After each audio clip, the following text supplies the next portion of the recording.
Season 5, balance changes.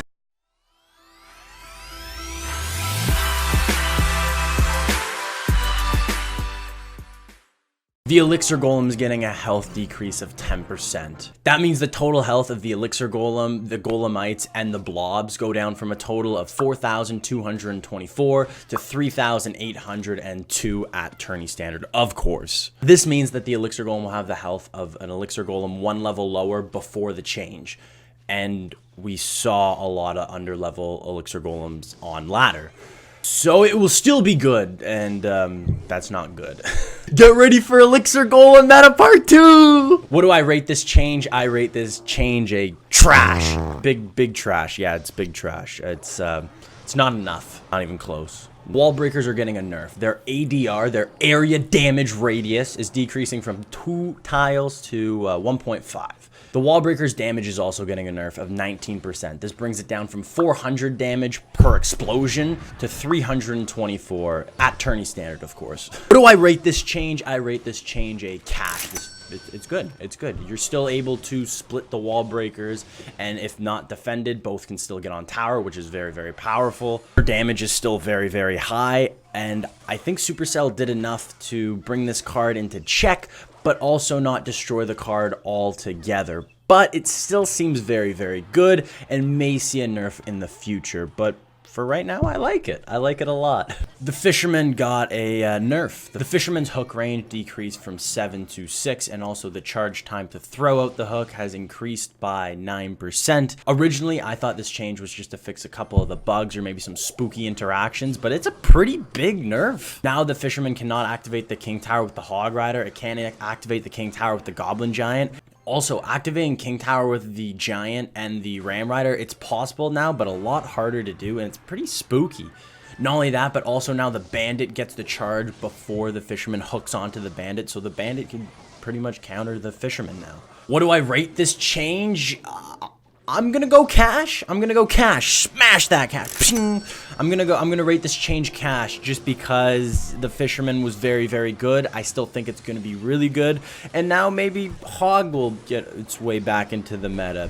The Witch has been nerfed. The area damage that she once had, even though it was minuscule, is now removed. She does not have area damage, no AoE damage anymore. Her hit speed has been reduced from 1.4 seconds to 1.7 seconds. And the last nerf to her was the skeleton spawns. The first skeleton spawned out of the Witch is now after 3.5 seconds instead of 1 second.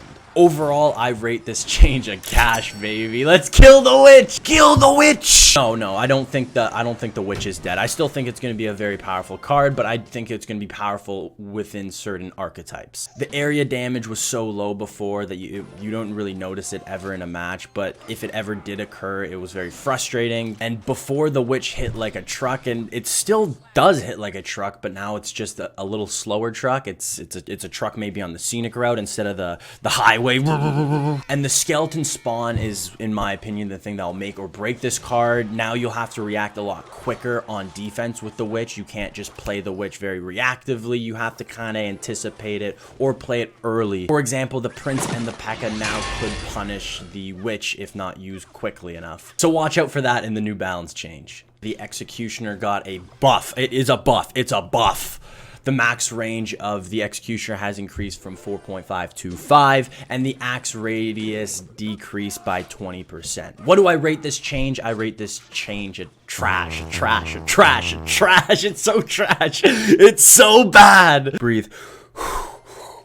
Executioner was already one of the most powerful cards in the game, and the reduction to its axe radius is not very impactful just because usually it's paired with a tornado, and the tornado brings it all together, so the axe radius will hit no matter what. And now the Executioner also has more range, so why? What? Supercell, why? I'm scared. I think this is going to be a big Executioner meta coming. this November.